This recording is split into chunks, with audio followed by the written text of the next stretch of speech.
Ito ang problema nito. Yan. Tigas na.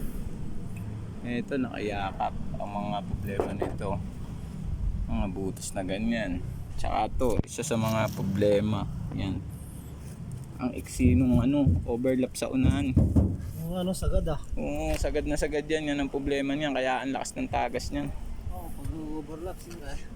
Baka din sa Tapos ito, problema rin to. Maiksi lang yan. Malamang hanggang dito. Dapat yan umabot hanggang doon sa pangalawa na yan.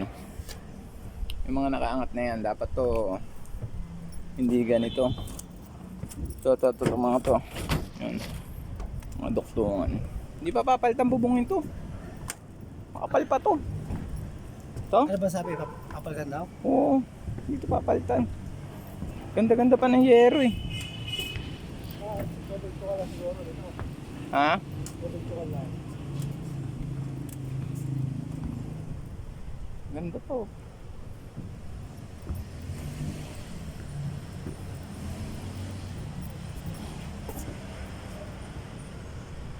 Ito doon. Ito papalitan to yeron to yan. Ano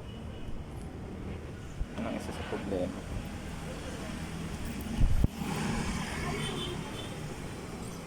Dito wala pa ako nakitang problema. Ang problema dito, ito kailangan tong waterproofing. Puro bitak na eh. Nabitak na.